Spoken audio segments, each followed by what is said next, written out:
Kwanza pole kwa msiba, na ningependa kufahamu jina lako na vile ambavyo ukaribu wako na marehemu ulikuwa unaunganishwa na nini haswa? Mimi naitwa Lucy Doring. Mimi ni mtoto wa dada ya Mzee Onyango. Na kwa kweli tulikuwa karibu sana na Mzee Onyango kwa sababu Mzee Onyango siku zote alikuwa ni mtu wa familia. Na alikuwa karibu sana na familia yake kwa nyakati zote za raha, za shida, kila wakati na huzuni pia.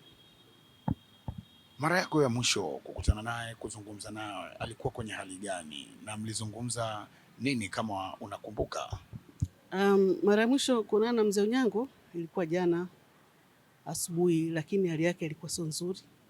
Kwa kweli alikuwa na ugumu wa kupumua.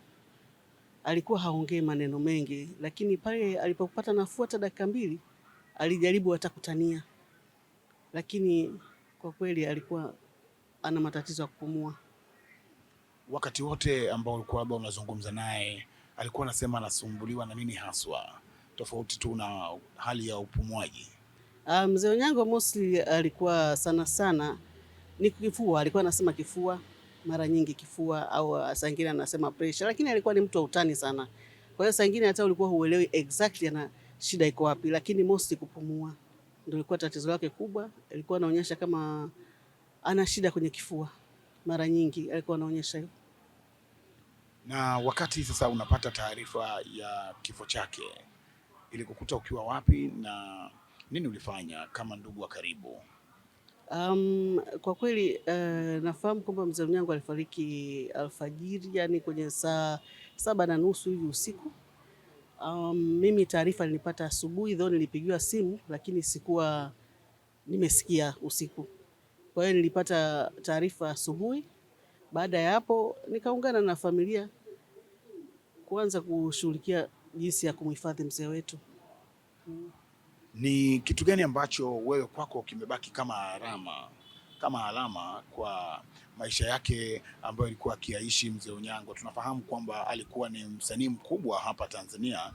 Tangia sisi tunakuwa tunamtazama Mzee Onyango akifurahisha kwenye baadhi ya movie mbalimbali. Kwako anaacha alama ya namna gani kama ndugu, lakini pia kama msanii wa Tanzania? Kwa kweli Mzee Onyango, kitu ambacho naweza kusema, alikuwa ni mchekeshaji sana. Yaani ni mtu ambaye alikuwa wakati wote ni mtu mwenye upendo, mwenye furaha.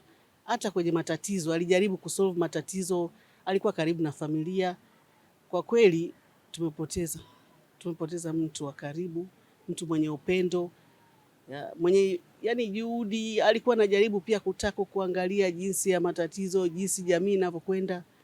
Kwa kweli tunamkumbuka kwa mengi, tumeumia. Na enzi za uhai wake alikuwa anaiunganisha vipi familia yenu, kwa maana ya ndugu kuwa pamoja, na alikuwa ni baba wa namna gani kwa familia yake? Kwa kweli alikuwa ni baba mwenye upendo. Mzee Onyango ni wakati wote alikuwa karibu na familia yake na familia yetu sisi wote, kwenye raha, kwenye shida, kwenye kila kitu. Kwa kweli tulikuwa naye karibu sana Mzee Onyango. Kifo hiki kinatufundisha nini sisi ambao tumebaki? Tunafahamu sisi wote tutarudi kwa Mungu. Labda kwako mama, neno lako ni lipi? Kinatupa funzo la namna gani? Neno langu mimi ni kusema kwamba sisi wote ni wa Mwenyezi Mungu. Tuishi kwa upendo, kwa kusameheana, kusaidiana, kushirikiana, na kile ambacho tunaweza kufunza jamii tukitoe kwa upendo. Kuweka watu karibu ni kitu cha muhimu kwa kweli. Ili kuwa mwanafamilia bora wa Global TV, usisahau kusubscribe, like, kushare na kucomment. Baada ya kusubscribe, bonyeza alama ya kengele ili kupata taarifa kwa kila video inayopanda Global TV Online.